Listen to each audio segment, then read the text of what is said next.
자, 오늘 함께 나눌 말씀의 제목은 편지요. 지난 중에 받은 편지 한 통입니다. 예레미야서 29장 1절에서 14절의 말씀이에요. 여러분, 현재 이 버겐 카운티 안에 그 코로나 바이러스 확진자 수가 얼마 정도 아세요? 제가 기록해 보니까 8만 2천 명 정도가 확진자라고 나와 있습니다. 이거는 그냥 나와 있는 숫자지 더 감춰진 것을 따져보면 더 많은 숫자가 확진되어 있을 것입니다. 그리고 현재까지 사망자 수가 몇 명이냐면 2664명이라고 뉴스에서 신문 기록에서 봤습니다. 제가 지난주 설교에서 이 부분을 잠시 거론했었죠. 우리는 코로나 바이러스 때문에 일상이 차단되는 조치를 겪고 있다고요. 이런 상황에서 숱한 그리스도인에게 더없이 힘든 일이 있다면 교회 폐쇄다라고요. 사실 우리는 이것을 부인할 수 없는 세상이 돼가고 있습니다. 함께 모여 예배하고 기도하며 하나님의 말씀을 들을 수 없게 된 상황이 어쩌면 점점 더 다가올 수 있다는 세상이 되고 있다는 얘기입니다. 그때는요, 지금보다 더 온라인 예배가 활성되겠죠. 그러나 사실 이것은 뭐예요? 진짜가 될 수 없잖아요. 진짜의 대체물이란 얘기입니다. 교회들이 완전히 무너질 것이고 다시는 교회로 돌아갈 수 없게 되는 때가 온다는 이것처럼, 이 생각처럼, 이 말처럼요, 이 일이 과거의 어느 한 시점에 실제로 일어났습니다. 이스라엘 백성에게 일어난 실제적인 일이고요, 이들의 역사에서 가장 큰 충격적인 사건이었습니다. 그리고 이 일은요, 예수님이 세상에 오시기 전 600년 전에 일어난 일입니다. 열왕기하 24장에 나오는 사건이에요. 아주 조그만 나라인 유다가요, 거대하고 강력한 바벨론 제국에 맞서서 반역을 일으킴으로 발생한 사건입니다. 이 내용은 이래요. 애굽에 느고 왕이 있습니다. 이름이 느고예요. 애굽의 느고 왕이 아수르의 요청을 받아서 바벨론을 치기 위해 군대를 이끌고 갈그미스라는 그곳에 향했습니다. 이때 유다 왕은 누구냐면 종교 개혁을 일으켰던 요시아입니다. 요시아였는데 요시아가 그들의 유다의 지배권을 가지려는 이 상황을 보고요, 이것을 막기 위해서 무깃도라는 장소에 나가 전투를 벌였습니다. 전쟁하다가 그가 화살을 맞아 죽고 말았어요. 그러다 보니 요시아의 아들, 셋째 아들인 여호아스가 왕이 됐습니다. 요시아에게는 4명의 아들이 있어요. 첫째가 누구냐? 요하난이고, 둘째가 여호야김, 셋째가 여호아스, 막내가 시드기야입니다. 근데 첫째가 왕이 돼야 되는데 셋째가 왕이 됐어요. 셋째가 왕이 된 이유는 다른 거 모르겠어요. 어쩌면 요시아처럼 반애굽의 성향 때문에 왕이 될 수도 있었겠죠. 근데 이 여호아스도 하나님 보시기에 악을 행함으로 어떻게 됐냐? 애굽왕 느고가 불과 3개월 만에 그를 폐시키고 말았습니다. 그리고 애굽왕 느고는 여호야김을 왕으로 세웁니다. 둘째를. 그런데 바벨론이요, 갈그미스 전투에서 애굽을 물리쳐버려요. 그래서 당연히 유다는 바벨론의 속국이 되고 맙니다. 여호야김도 처음에는 바벨론을 잘 섬겼어요. 그러다가 나중에는 바벨론의 반대 정책을 펼치게 됩니다. 그러니 어떻게 해요? 바벨론 느부갓네살 왕이 유다 예루살렘을 공격합니다. 그래서 점령해버렸고 막내 아들 시드기야를 왕이 되게 합니다. 그가 유다의 마지막 왕이 되는 거예요. 주전 598년 12월 사이에 진군한 느부갓네살에 의해서 주전 597년 3월 2일에 예루살렘이 정복당해버려요. 이때 여호와의 성전의 모든 보물과 왕궁의 보물까지, 그리고 솔로몬이 만든 여호와의 성전의 금 그릇까지 다 빼앗겼고, 유다 백성 수천 명도 이 부정한 이방인의 땅 바벨론으로 끌려갔습니다. 느부갓네살 왕의 공격으로요 18개월 동안 포위되니까 그 안에서 굶주림과 질병으로 죽어갔고요, 함락되고 난 후에는 무시무시한 살육과 파괴가 자행됐고, 여자들에게는 못 쓸 짓까지 행했던 것입니다. 성전 파괴와 도시는 불로 다 없어졌고, 이것을 본 백성들의 마음에는요 깊은 절망에 빠졌고, 이제는 예전 시간으로는 다시 오지 않을 것이라는 큰 신음으로 가득했던 것입니다. 왜요? 하나님의 땅에서 쫓겨났고, 그러한 마음을 여겼기 때문에, 하나님의 임재하신 곳에서 내몰렸다는 그 생각 때문에 자신들의 하나님이요 살아계신 하나님을, 아니 아브람과 모세와 다윗의 하나님을 이제 어떻게 예비하고 섬길 수 있겠는가라는 절망으로 가득했다는 것입니다. 바로 이 상황에서 하나님이 이들에게 말씀하고 있는 것이 오늘 본문이고, 예루살렘의 한 예언자를 통해 말씀하고 있는 것이 오늘 본문입니다. 예루살렘이 바벨론 군대에 봉쇄되었을 때 그 안에서 이들과 함께 버티다가 예루살렘의 멸망을 함께 겪은 예언자를 통해 말씀하셨던 것이 오늘 본문이라는 얘기예요. 그리고 예루살렘의 그 한 예언자가 누구냐? 바로 에레미야입니다. 에레미야는 바벨론의 포로로 끌려간 유다 백성들에게 하나님의 말씀의 내용을 기록하여 편지 한 통을 보냈습니다. 그 편지가 바로 오늘 본문 에레미야서 29장입니다. 그 편지 안에는 세 가지가 제시되고 있어요. 그것이 무엇인지 우리 같이 나누면서 오늘 함께 은혜를 받고자 합니다. 첫째로 뭐냐? 과거의 시각을 버리고 새로운 시각을 가지라는 것입니다. 사실 이 말은요 하나님의 주권의 시각에 머물라는 말입니다. 즉 현재 상황을 하나님의 주권의 시각으로 바라보라는 말이에요. 4절에서 5절입니다. 만군의 여호와 이스라엘 하나님께서 예루살렘에서 바벨론으로 사로잡혀 가게 한 모든 포로에게 이같이 말씀하시니라. 너희는 집을 짓고 거기에 살며 텃밭을 만들고 그 열매를 먹으라. 여러분, 흥미로운 것은요, 이 편지를 받은 대상을 1절에 뭐라고 그랬냐면 느부갓네살이 예루살렘에서 바벨론으로 끌고 간 포로 중 남아있는 장로들과 제사장들과 선지자들과 모든 백성들에게 보냈다라고 하고 있습니다. 그러면서요 4절에 보니까 하나님이라는 이 단어가 강조되고 있습니다.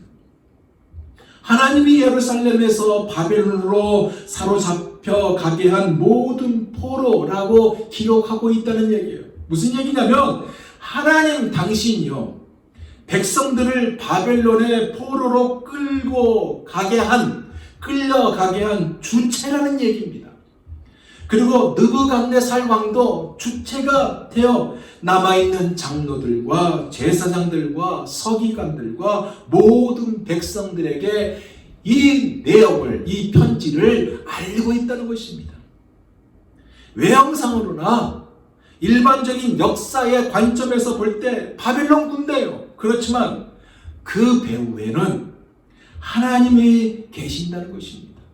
잔혹한 만행으로 마치 죄로 가득한 세상에서 악인들이 행하는 악한 짓을 향한 이 바벨론 군대에 당한 자에게는 너무나 심한 큰 고통이요 슬픔이고 치가 떨리는 일이었지만, 이것이 이 느부갓네살 왕이 휘두르는 칼 배후에 계시는 하나님의 손이라는 사실을 예레미야는 보았고, 하나님의 이 일어난 사건들을 여전히 주관하고 계신다는 사실을 봤던 것입니다. 이유가 뭐냐? 유다 백성들이요 오랜 세월과 숱한 세대에 걸쳐 저지른 반역과 죄와 어리석은 행위에 대한 하나님의 심판이기 때문에 그렇습니다. 사랑하는 여러분, 오늘 사는 우리가요, 겪고 있는 이 끔찍한 우한 바이러스, 이 팬데믹은 당연히 인간의 의도적인 행태입니다. 하지만 이것 또한 하나님의 주권적인 세상 통치의 한 부분이란 이야기예요. 한편으로는 하나님과 전혀 관계없는 사탄의 소행이라고, 아니 트럼프의 재선을 성공시키지 못하게 하려고 터뜨린 일이라고 생각할 수 있겠지만, 하나님의 주권 아래 일어난 일이고, 사탄이 어떤 일을 하든 그 모두도 하나님의 권위와 허락 아래 있다는 것입니다. 즉 하나님의 피조물인 사탄은 하나님의 맞수가 못 된다는 얘기예요. 왜요? 우주의 보좌에 앉아 창조 세계를 다스리신 분이 오직 하나님 뿐이고, 그들이 아무리 인위적인 사건을 만들어도 다 하나님의 권위와 허락 아래 있는 일이기 때문입니다. 바이러스 하나만 보더라도요, 이 바이러스는 하나님의 창조 세계를 구성하고 있는 한 부분 아닙니까? 그러기에 바이러스는 자신의 일을 하고 있는 거예요. 지금도 그 일을 하고 있을걸요. 이 바이러스가 사람의 몸이나 동물에게 붙어서 해를 끼치지 않고 도움을 주는 것이었는데, 이것을 모아서 사람에게 의해서 인위적으로 만들어서 온 인류에게 슬픔과 아픔을 몰고 오지 않았습니까? 그렇지만 이것 또한 하나님의 권위와 허락 아래 있다는 것입니다. 영국에 본부를 둔 국제 기독교 구호 및 개발 기관인 티어 펀드라는 NGO가 있습니다. 그 홈페이지에 이런 글이 실렸습니다. 들어보세요. 귀에 몹시 거슬리겠지만 코로나 바이러스의 창궐은 자연재해가 아니다. 이것은 우리 자신이 초래한 재앙이다. 바이러스들이 여러 종을 건너뛰어 인간의 몸에 들어오고 환경이 파괴되어 인간이 바이러스를 가진 동물들과 더 밀접하게 접촉하면서 이런 일이 더 쉽게 일어난다. 산림 파괴, 야생 동물 밀매, 지속 불가능한 경작 행위들이 요인일 수 있다. 즉 사람들이요, 하나님의 법과 지침을 무시해서 초래된 무서운 결과가 이 코로나 바이러스는 얘기입니다. 목적을 위해서. 이것이 지금 우리를 뼈저리게 만들고 있는데, 사실 성경은요 이미 이것을 지적했습니다. 잠언 1장 29절에서 32절의 말씀이에요. 들어보세요. 대저 너희가 지식을 미워하며 여호와 경외하기를 즐거워하지 아니하며 나의 교훈을 받지 아니하고 나의 모든 책망을 업신여겼음이니라. 그러므로 자기 행위의 열매를 먹으며 자기 꾀에 배부리라. 어리석은 자의 태보는 자기를 죽이며 미련한 자의 안위는 자기를 멸망시키느니라. 여러분, 우리는요 거의 1년 동안 이 바이러스를 경험하고 있잖아요. 거의 1년 동안 숱한 안일함을 받습니다. 여러 경고를 무시함으로 어리석기 짝이 없는 짓도 했습니다. 그러다 보니 창조세계가 우리에게 반격하였고 하나님의 숱한 경고도 경험하지 않았습니까? 인간의 파괴적인 탐욕과 흥청망청한 어리석음을 고집함으로 자기 행위의 열매를 먹으며 자기 꾀에 배부리라. 이것이 되었고요, 하나님의 음성대로 된 것입니다. 그렇다고 해서 하나님이 이 코로나로 인하여 아프거나 죽는 모든 사람을 벌하고 계신다는 말은 아니에요. 인간의 집단적인 죄와 어리석은 이 욕심 때문에 숱한 사람들이 함께 고통을 겪는다는 얘기입니다. 그럼에도 불구하고 반드시 기억해야 하는 것이 있는데, 하나님이 인간의 죄와 어리석음에서 비롯된 사건들을 여전히 주관하고 계신다는 것이고, 하나님이 여전히 거기 계시며, 다시 말해 바벨론으로 끌려간 유다 백성들, 포로 생활을 하는 유다 백성들과 함께 계신다는 것입니다. 예루살렘만큼이나 바벨론도 계신 하나님이고, 지금 우리가 겪고 있는 이 코로나 상황에서도 함께 계시는 하나님이라는 얘기입니다. 그렇지만 하나님은 오늘 본문에서 뭐라 그래요? 거기 정착해 보란듯이 살아라, 그 얘기 아니에요. 한동안 거기서 살아야 할 것이다 라고 하고 있습니다. 이유가 뭘까요? 이것이 바로 하나님의 계획이고, 포로 생활 중이라도 새로운 시각을 주신 이유가 하나님의 주권이라는 관점이기 때문에 그렇습니다. 두 번째로는요, 새로운 도전입니다. 이 말은요, 무언가를 새롭게 만들어서 그것을 향해 달려가라는 것이 아니라 본질로 돌아오라는 말입니다. 7절을 볼까요? 너희는 내가 사로잡혀 가게 한 그 성읍의 평안을 구하고 그를 위하여 여호와께 기도하라. 이는 그 성읍이 평안함으로 너희도 평안할 것이니라. 본질이요, 사로잡혀 가게 한 그 성읍의 평안을 구하고 하나님께 기도하는 것이라 했습니다. 근데 여러분, 이 말은 너무나 중압감 아닙니까? 왜냐하면 사로잡혀온 포로에게는 절망 그 자체이기 때문에 그렇습니다.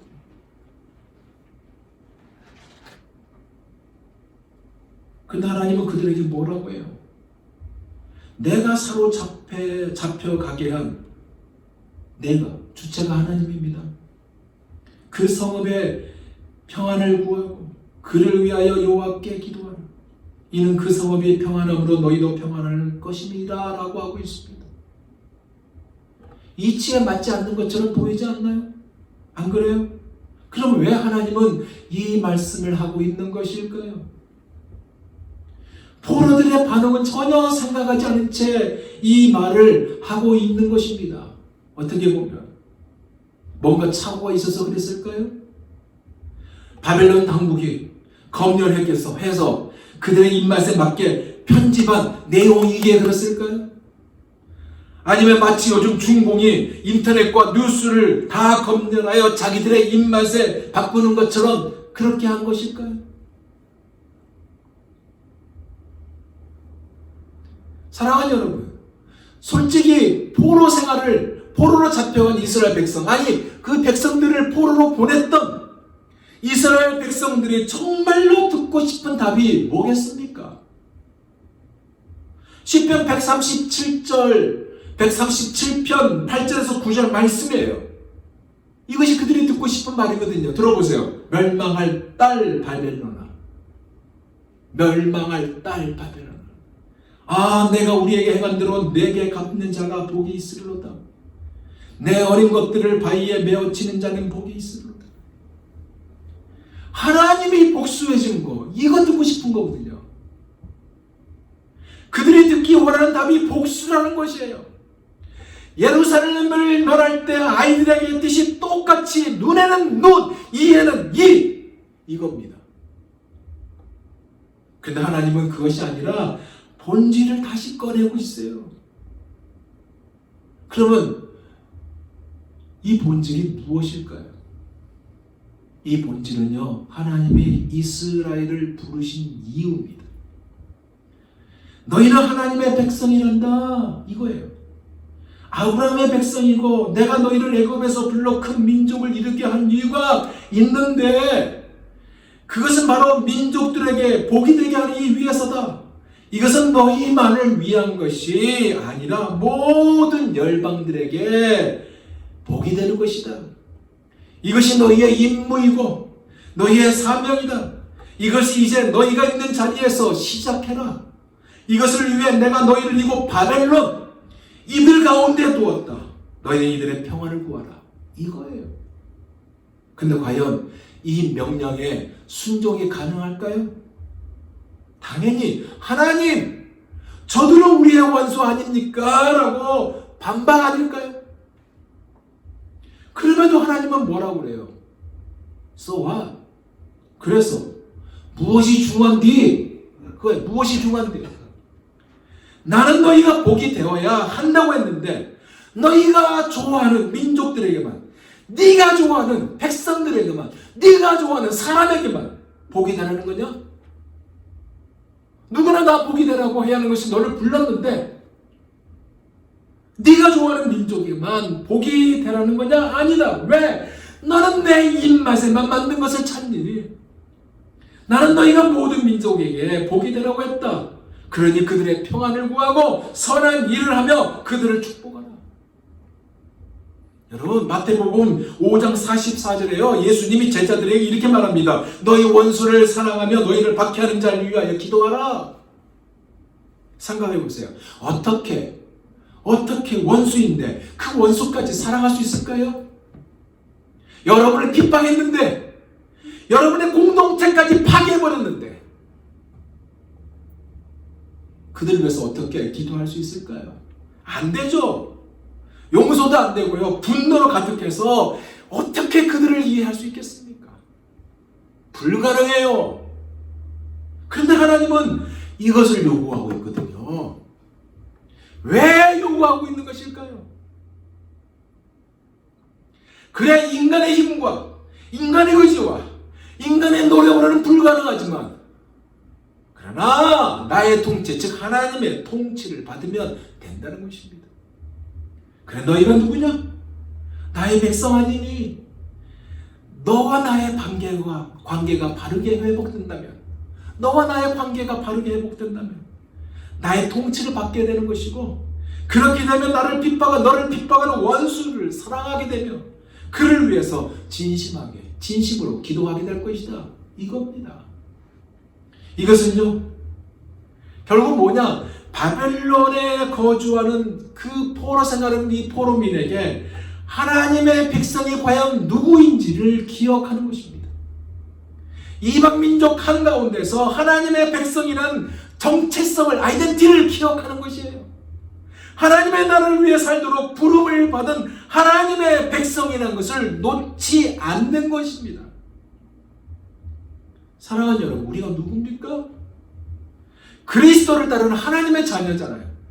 그러기에 이 말씀은 우리에게 똑같이 적용되고 있는 말씀입니다. 마태복음 5장 16절의 말씀에 이런 말씀이 있습니다. 이같이 너희 빛이 사람 앞에 비치게 하여 그들로 너희 착한 행실을 보고 하늘에 계신 너희 아버지께 영광을 돌리게 하라. 뭐예요? 그들로 너의 착한 행실을 보게 하라는 거예요. 우리의 착한 행실을 보게 하는 거예요.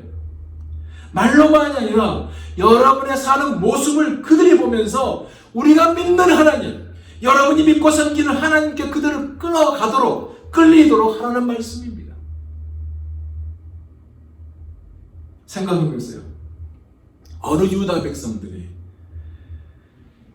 저 바벨론에서 포로 생활하는 것을 좋아하겠습니까? 포로 생활을 하고 싶겠어요? 그러나 하나님은 하라는 것이에요. 그 가운데서 다른 사람을 섬기고 바벨론 사람들의 평안을 구하며 이들을 위해 기도함으로 복이 되라는 거 아닙니까? 우리에게 그대로 적용한다면, 지금 우리가 팬데믹 가운데 있어요. 우리가 이것을 원했습니까? 아니에요. 원하지 않았습니다. 근데 우리가 이 가운데 있잖아요. 무슨 얘기일까요? 우리의 착한 행실을 보고, 지금 우리가 팬데믹 가운데 있지만 우리의 착한 행실을 보고 세상에 하나님께 영광을 돌리게 하라, 그 말이에요. 이제 마지막은요, 새로운 희망입니다. 이 말은 하나님의 약속을 보라는 말입니다. 바꿔 말하면 하나님을 향한 믿음을 가지라는 얘기예요. 11절에서 14절까지 말씀입니다. 여호와의 말씀이니라. 너희를 향한 나의 생각을 내가 아노니 평안이요 재앙이 아니니라. 너희에게 미래와 희망을 주는 것이니라. 너희가 내게 부르짖며 내게 와서 기도하면 내가 너희들의 기도를 들을 것이요 너희가 온 마음으로 나를 구하면 나를 찾을 것이요 나를 만나리라. 이것은 여호와의 말씀이니라. 나는 너희들을 만날 것이며 너희를 포로된 중에서 다시 돌아오게 하되 내가 쫓아보내었던 나라들과 모든 곳에서 모아 사로잡혀 떠났던 그것으로 돌아오게 하리라. 이것은 여호와의 말씀이니라. 아시다시피 유다 백성들은 하나님의 심판을 받아 바벨론에서 포로 생활을 하고 있고 예언자들의 숱한 경고를 무시한 결과를 고스란히 겪고 있습니다. 그러기에 그것에 끌려간 많은 유다 백성들의 생각은 이제는 끝났다, 희망도 없다, 미래도 없다, 이거였거든요. 그러나 하나님은 아니라고 말씀하고 있다는 것입니다. 희망이라고 하고 있습니다. 오히려 바벨론의 때가 끝날 것이라고 10절에 그 기간까지 말하고 있어요. 그 기간이 얼마입니까? 70년이라고 하고 있어요. 사랑하는 여러분, 70년은 굉장히 긴 시간이에요. 이런 시일에 끝나지 않는다는 말이에요. 어쩌면 지금의 팬데믹도요, 긴 시간이 될 수 있습니다. 하지만 11절에 주는 이 말씀, 11절에 주는 이 약속은 하나님의 놀라운 축복의 말씀이라는 사실입니다. 왜 그런지 다시 볼까요? 너희를 향한 나의 생각을 내가 아나니 평안이요 재앙이 아니니라. 너희에게 미래와 희망을 주는 것입니다. 여러분, 이 말씀을 언제 준 건지 아세요? 평안할 때 주지 않았어요. 아주 소름 끼치는 아주 끔찍한 심판 상황에서 주신 말씀입니다. 자신들의 죄와 어리석음 때문에 고난을 겪고 있는 한 민족에게 하나님의 은혜를 선포하는 심오한 단언이에요. 즉 개인을 위로하는 하나님의 말씀이 아니라는 거예요. 자신의 백성들에게 장기적인 희망을 주는 말씀이고 하나님의 신실하심을 확신하라고 주신 말씀이고 하나님을 향한 믿음을 가지라고 주신 말씀입니다. 이것이 오늘 사는 우리에게도 똑같이 요구되는 반응 아닐까요? 이 반응 안에 뭐가 있는지 아세요? 회개하여고요. 회개가 있어야 되고요. 하나님께 돌아오는 그 하나님께 돌아가는 행동이 따른다는 것입니다. 이것이 바로 이스라엘이 해야 했던 일이고요. 우리가 해야 할 일이며 지금 교회가 해야 할 일입니다. 그러면 어떻게 해야 이 일을 할 수 있을까요? 그 답이 12절에서 13절에 다시 봅니다. 너희가 내게 부르짖으며 내게로 와서 기도하면 내가 너희들의 기도를 들을 것이요 너희가 온 마음으로 나를 구하면 나를 찾을 것이요 나를 만나리라. 무엇이에요? 이것이 답이라는 얘기입니다. 이제 말씀을 마무리합니다. 여러분, 우리는 언제부터인지 모르지만요, 무난하는 울타리 안에서 제약된 그 탐욕 및 어리석음과 결탁을 했습니다. 이런 행동에 대해서 우리가 당연히 애통하며 회개를 해야 하는데 이것마저도 잃어버렸고 아니 거부해버렸습니다. 그래서 하나님의 창조 세계에 끼친 해악까지 우리가 만들어버렸어요. 예수를 들고 나가요. 예수를 전한다는 그 빌미 아래 가장 가난하고 가장 힘없는 나라와 사람들에게 고통을 안겨주었고 말살까지 하였습니다. 이 애통하며 슬퍼하는 일들을 지금도 자행하고 있거든요. 하지만 우리가 지금 겪고 있는 이 모든 상황은 절망이 아니라 여전히 희망이라고 주님은 말씀하고 있습니다. 왜요? 우리를 구원하시고자 독생자를 십자가로 내모신 하나님이 답이기 때문에, 예수 그리스도가 답이기 때문에 그렇습니다. 그러기에 너희가 내게 부르짖으며 내게 와서 기도하면 내가 너희들의 기도를 들을 것이요 너희가 온 마음으로 나를 구하며 나를 찾을 것이요 나를 만나리라. 이것이 지금 재난 중에 받는 우리를 향한 편지이고, 이 편지는 기쁨이며 소망이며 희망이고 승리입니다. 이 편지를 우리가 받았어요. 여기에 여러분이 어떻게 반응하겠습니까? 우리는 어떻게 해야 될까요? 여러분 스스로 한번 답을 내려보세요. 기도하겠습니다.